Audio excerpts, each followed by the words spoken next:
Welcome. আজ আমরা এই ভিডিওতে দেখব যে একদিনে কোরাপুটের কোন কোন জায়গাগুলো আমরা দেখতে পাবো। তো এই একদিনে যেহেতু কোরাপুট সম্ভব নয়, কোরাপুটে অন্তত একটা নাইট এবং 2টো দিন দেওয়াটা বাধ্যতামূলক, নাহলে কিন্তু অনেক জায়গায় মিস হয়ে যাবে। তো কোরাপুটের প্রথম যে জায়গাটা আমরা এসেছি, এটা একটা অফবিট জায়গা, উটশিল। এদিকে আমরা বাইক রাইড করেছি, আর স্ক্রিনে দেখা যাচ্ছে উটশিলের উটশিল ভিউ পয়েন্ট। আর প্রচন্ড হাওয়া চলছে উটশিল ভিউ পয়েন্টে।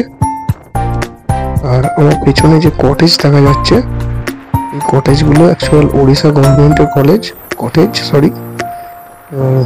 এটা আগে থেকে বুক করতে হয়, তা নাহলে এখানে এসে থাকা যায় না। এখানে থাকতে গেলে অবশ্যই কটেজগুলো আগে থেকে বুক করে আসতে হবে। ভিউ পেছনে দুর্দান্ত। আমি 360 ভিউ দেখাবার চেষ্টা করছি, অসাধারণ। উটশিল ভিউ পয়েন্টের এই ইকো রিসোর্টগুলো বুক করার জন্য যে ওয়েবসাইট, সেটা আমি স্ক্রিনে দিয়ে দেব। আর সেই ওয়েবসাইট থেকেই আপনারা বুক করতে পারবেন। তবে বলে রাখা ভালো, যেখানে ডাবল বেডের ভাড়া হচ্ছে যে 4000 টাকা পার নাইট। দেখতেই পাচ্ছেন orissa-eco-retreats.com। এই সাইট থেকে এখানে কটেজগুলো বুকিং করে আসাটাই ভালো, তা নাহলে এখানে ওরা অ্যালাউ করে না। এটা আমিও জানতাম না, পরবর্তীকালে জেনেছি।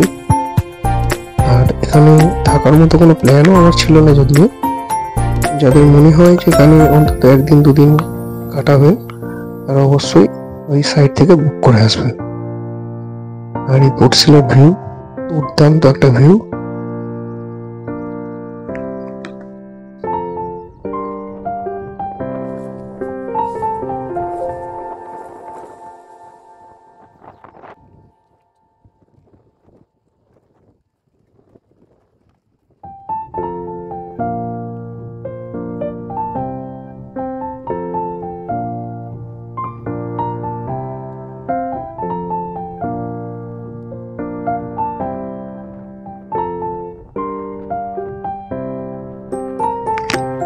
উটশিল ভিউ পয়েন্ট দেখার পর আমাদের পরবর্তী গন্তব্য ছিল নালকো টাউনশিপ।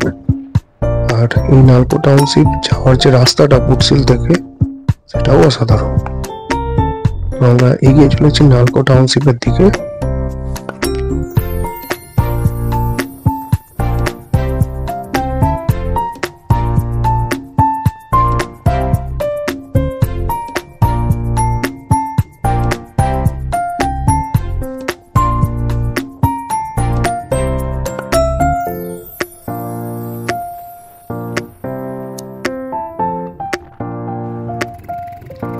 হচ্ছে আমাদের সেকেন্ড ডেস্টিনেশন, নালকো টাউনশিপ। এখানে আমরা প্রথমে দেখে নেবো হনুমান বাটিকা, যেখানে হনুমানজির মূর্তি এবং 120 ফুট লম্বা মূর্তি আর মন্দির রয়েছে।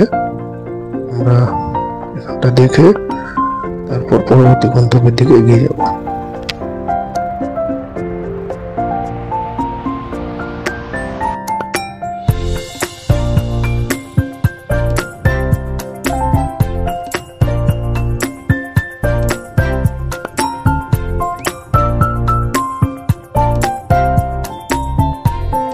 একশো 20 ফুট লম্বা হনুমানজির মূর্তি, আর তার পাশেই হচ্ছে যে মন্দির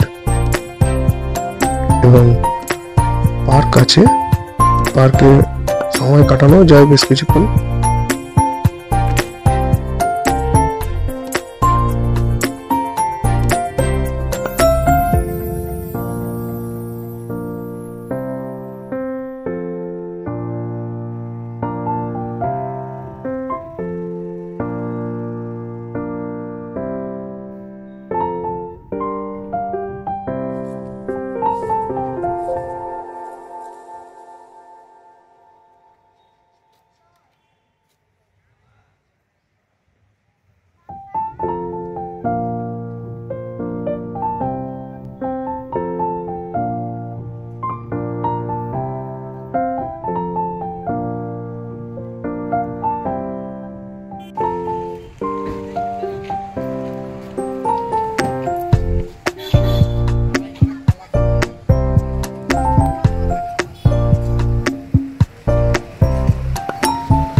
হনুমান বাটিকা দেখার পর আমাদের পরবর্তী গন্তব্য ছিল বালাজি মন্দির।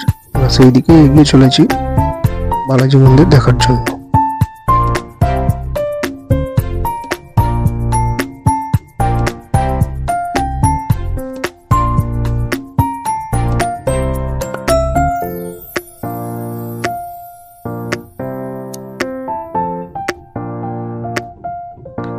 হচ্ছে বালাজি মন্দির, অসাধারণ কারুকার্য। আমরা বালাজি মন্দির দর্শন করতে এসেছি। আর দেখা যাচ্ছে সামনে থেকে খুব সুন্দর একটা মন্দির।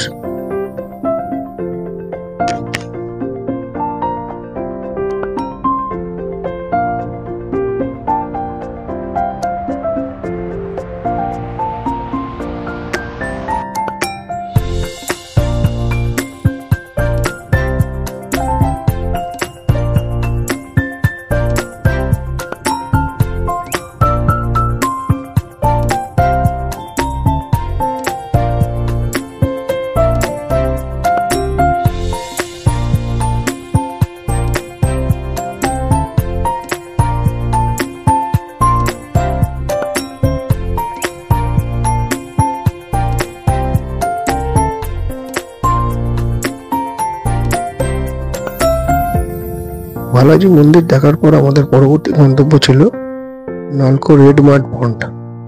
আমরা সেই দিকে এগিয়ে চলেছি। আর রাস্তায় এরকম একটা দৃশ্য দেখতে পেলাম। আর এরকম লাল মাটির রাস্তা পুরো রেড মাড পন্ড পর্যন্ত, এরকম প্রায় 2-3 কিলোমিটার এরকম রাস্তা। আমরা অলরেডি চলে এসেছি, আরো কতটা যেতে হবে দেখা যাক।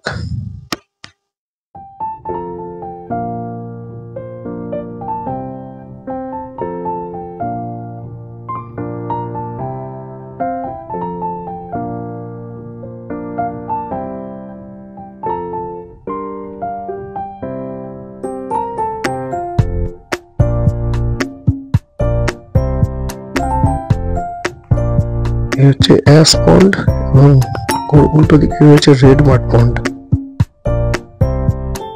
অসাধারণ ভিউ। অ্যাকচুয়ালি এটা একটা ড্যাম। এখানে জল জমিয়ে এই অ্যাশ এবং এই রেড মাড এটা তৈরি করা হয়। অসাধারণ একটা ভিউ। এটা নালকো টাউনশিপের মধ্যে পড়ে।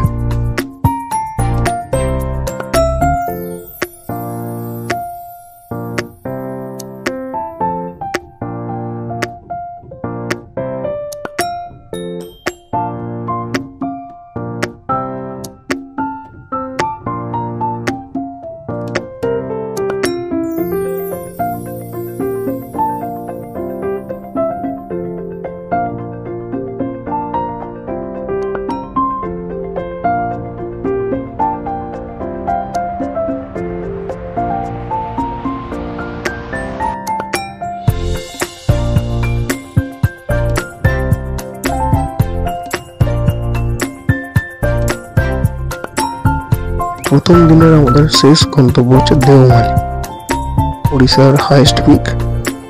আমরা দেওমালির দিকে এগিয়ে চলেছি। কোরাপুট এই নালকো টাউনশিপ থেকে দেওমালি প্রায় 60 কিলোমিটার। দুর্দান্ত একটা ভিউ, রাস্তার ভিউ অসাধারণ।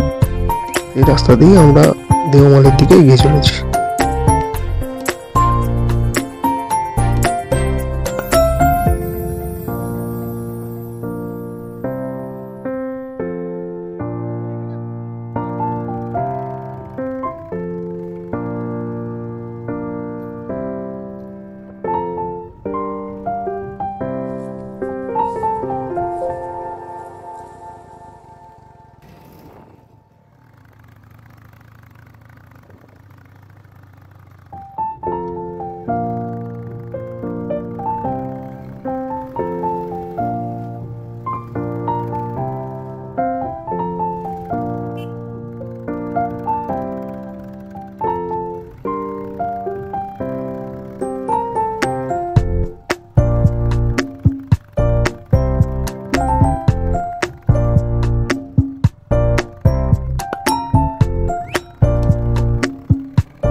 তার জন্য বাইকের জন্য এখানে 20 টাকা টিকিট আছে।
দূরের যে টপটি দেখা যাচ্ছে ওই টপে আমরা যাব।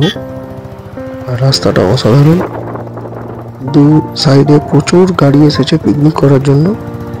আমরা এখানে দাঁড়াবো না, আমরা এগিয়ে যাবো এই টপের দিকে। আর এখানে ওড়িশা গভর্নমেন্টের ইকো রিসোর্টও আছে, কেউ চাইলে এখানে থাকতেই পারেন। তার ডিটেল আমি ডিসক্রিপশন বক্সে দিয়ে দেবো।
এখানে যে ওড়িশা গভর্নমেন্টের কটেজগুলো আছে, অ্যাড্রেস দেখতে পাচ্ছেন ecotourorissa.com, এই সাইটে গিয়ে বুক করতে পারেন।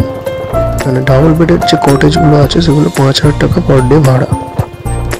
কেউ চাইলে এখানে রাত্রি যাপন করতেই পারেন, আমরা করিনি যদিও।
Second highest peak Mahendragiri already cover করেছি।